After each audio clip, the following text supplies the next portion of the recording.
Hello, it's me again, and today, as you probably already guessed, I'm gonna talk about the new fnaf Security Breach DLC Ruin. It's been some time since Steelwool Studios announced the DLC, and I was hoping that this add-on will bring some better gameplay to the game, so it will finally be something more entertaining and not so laggy. And it did not disappoint me. The game was more polished, climatic, and has many new aspects of gameplay and lore to offer.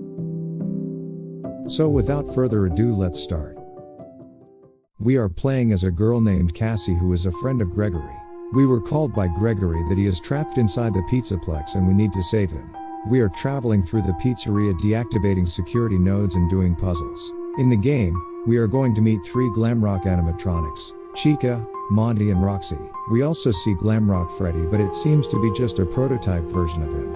And we can tell that because of the text on his foot. The game brings some new interesting mechanics, one of which is a mask that we obtain in the first moments of the game. It is looking that the mask that one of the staff bots gives us is the same mask Vanny used in the main game. The mask allows us to travel to the AR dimension, which is based on the real world, but it's a little bit different. It gives us the chance to travel through physical objects and avoid danger from the animatronics. If we are wearing the mask for too long, an entity looking like a rabbit, called Mesa, will spawn near us and force us to take it off. He even can summon other animatronics. Another nice aspect of the gameplay is the intercom. We use it to lure the animatronics to different places so we can easily deactivate all child nodes. We also get a phase wrench that can unlock locked doors, deactivate nodes, etc. Now let's talk about what's happening in the DLC.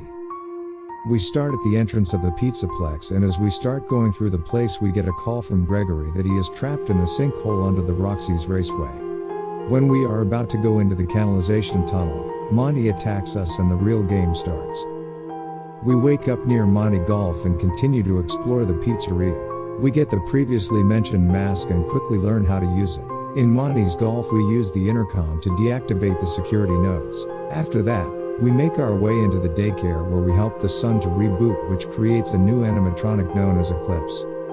It is a combination of sun and moon and it seems very nice to us. When we leave the daycare we walk into a vent in the cinema which breaks and we fall into the Monty's Golf roller coaster. We are shown a scene of how Monty joined the animatronics band. First, we see Monty's alone. Then we see Bonnie giving him his bass guitar, and then we see him in the band as a bassist. This is just a lie to the customers and a false explanation as to why Bonnie is not in the band anymore. We can see more about it when we enter Bonnie's curtain and we go to his dress room. We can see Glamrock Bonnie lying on the floor with wet floor bots around him. He is destroyed, which tells us that has been attacked by something. It seems that Monty attacked him in his rage. We also find a poster in this room which was signed Love, Freddy, which means that Bonnie and Freddy were close friends. After deactivating more security nodes we finally enter the Roxy Raceway. We get jump scared by Roxy, but when she hears that we are not Gregory she leaves us confused. We get another call from Gregory. Cassie tells Gregory that she should call the police, but Gregory denies and says that it would not help and that we have no time.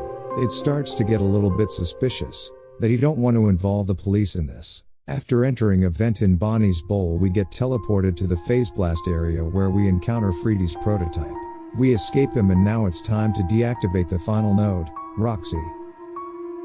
When finally all the security nodes are down we make our way into the sinkhole under Pizzaplex. We meet Candy Cadet that tells us a story after receiving phase tokens.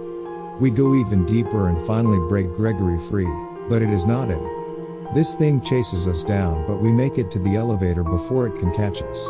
In the elevator, we speak with the real Gregory and tell him what happened. He says that it is too dangerous to let us out and breaks the elevator.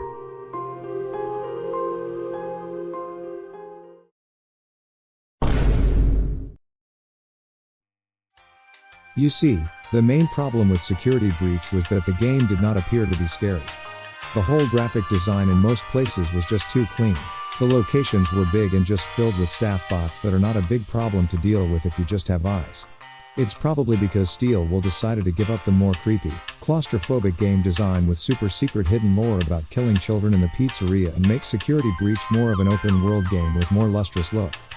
Security Breach is different from other games of the franchise. Big open pizzeria, many dialogues, friendly company throughout the game, and more cinematic action.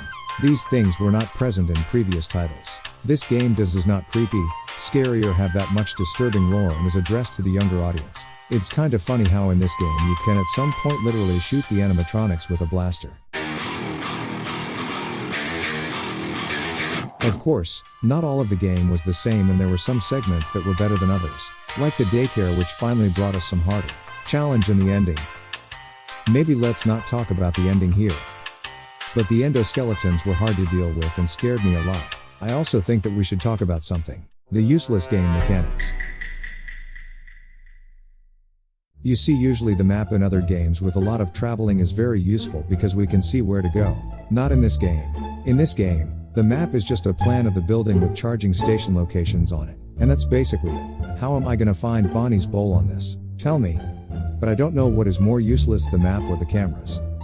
We use them at the start of the game and then maybe like 2 times and that's it. No need to even check them for another 6 hours of the game. Just look at the quality of this footage. Even the Roblox version has it better. Another important issue with this game is that the main villain of the game, Vanny, appeared in the game only a few times in scripted moments. She was hyped so much in the game trailer and on a teaser graphic that it is kind of disappointing that we can see her so rarely. Overall, I wouldn't say that the game was really bad, but it was not polished and not what many expected it to be.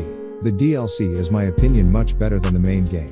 It's more interesting and more is happening every moment. My only problem with it is that the whole game we just deactivate nodes, which makes it a bit repeating, but it's still a solid game and definitely an improvement.